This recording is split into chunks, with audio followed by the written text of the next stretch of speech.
ground should by all rights have been dead a few days ago. He's a young airman by the name of Michael Leonard. He was on a training parachute jump with the 48th Air Rescue Squadron. He jumped out of the plane, looked up, and found that his chute had failed to deploy properly. He fell 300 feet, pulled the ripcord on his reserve chute, and that failed to open properly. The odds in this happening are astronomical. He fell 1,000 feet and got up and walked away from it. He really shouldn't even be here, but since he is, we are delighted. Would you welcome, please, Michael Leonard. Mike?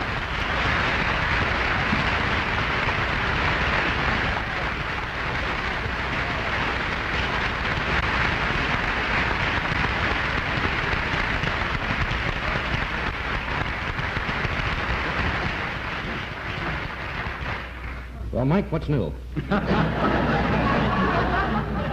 That is one of the wildest stories I have ever heard in my life.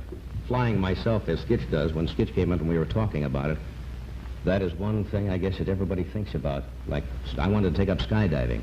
You know, then I read about this, and I have kind of reconsidered. When did this happen exactly, Mike? Now, what day was it? This happened last Tuesday, about 10 o'clock in the morning. 10 in the morning, and everything that I've said so far is true. You jumped out, and it just didn't deploy right, or what happened? That's correct. About... we're at 1,000 feet, and two jumpers left ahead of me. They were already on the ground. They had made another pass, and then I left the aircraft. I felt a slight tug, and I looked up. I had a complete streamer. Now, what does that mean, a complete streamer? Just... Let's see, nothing. Nothing? Parachute, that's it, just nothing at all. I made a few attempts to...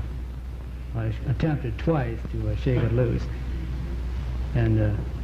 still nothing, so I deployed the reserve. That's the reserve, that's the one you carry up on your stomach here. That's correct. Nothing.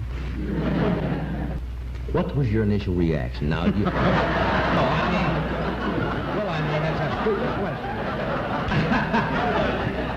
That is not as stupid as you may think, friends. I guess it is, but what you always read stories about somebody jumping out and their life flashes before their eyes, knowing that, you know, disaster may come, or they may very easily be killed. Now, was there any of that?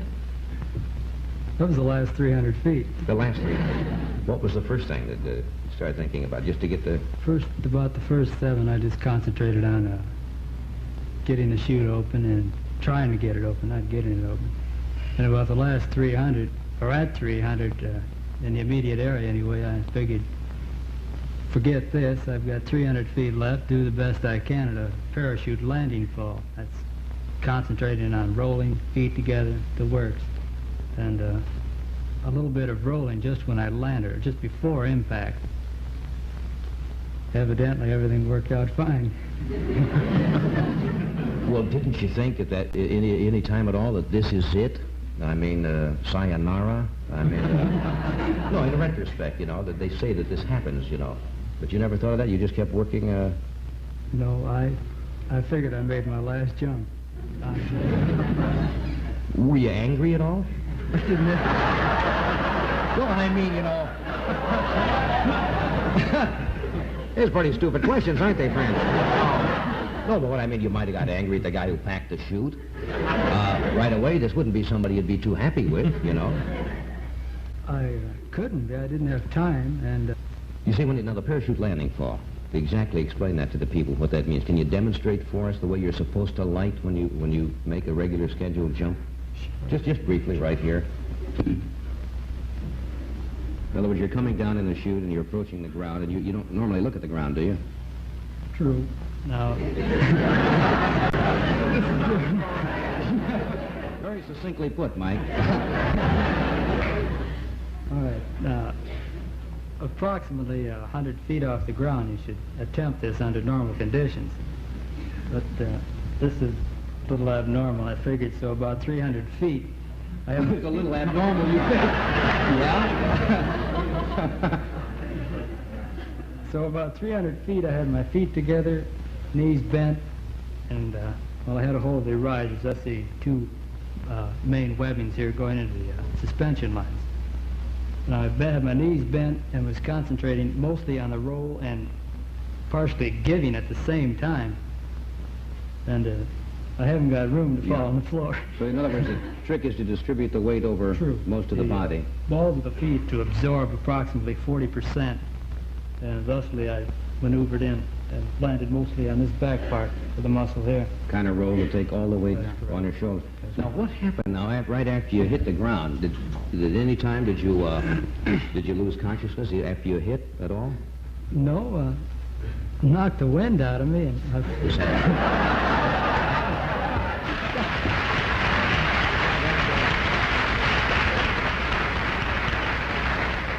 A lot of people have told me that that tends to do that when you fall from 1,000 feet and without a parachute, that it tends to knock the wind out of it. So now you're lying there, right? True that. Well, I felt like I've been crushed. Actually, I don't know what it'd feel like to be run over by a truck, but it's very similar. Bang. And I heard people coming who had jumped ahead of me, yelling at me not to move. The adrenaline was still running through so fast. My legs were moving. I couldn't help that. No way in the world. But I didn't get up or make any attempts to get up. But about 20 minutes later, the helicopter came with the doctor, flight surgeon. He examined me for broken bones and things of that nature, found none. And the only injury was the flight surgeon himself. He smashed his elbow in the ambulance.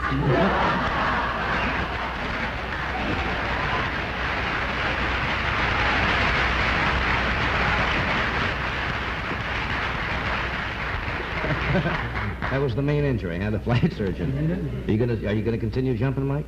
Yes, I was going to go back up last Friday, but I'm temporarily grounded now for approximately 3 months. But I hope to get back in sooner. I don't know if I can. I want to try and go back up within the next month anyway. Doesn't bother you to go right back up and try it again? Yes, it does. Straight answer. Silly questions I'm asking. Of course it bothers you. But I guess the odds on that are really astronomical of both chutes not functioning properly, right? That is correct. Gee whiz. That's the most amazing thing I've ever heard of. But you're going to go back at it and keep jumping. That's my job, yes. Well, that's a good answer. You must tell them what your father does for a living. Just to me, when I found out about this whole story, and somebody said, "What's your father?" We were talking about your folks. And what's your dad do for a living, Mike? Sells insurance. Sells life insurance.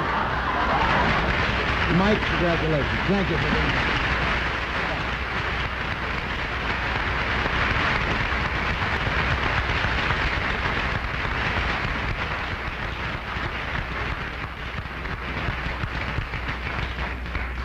Young man's got a great sense of humor, I'll tell you that. Great question if you ask somebody like that. Were you angry? Yes, a little bit. Is that amazing? It sure is.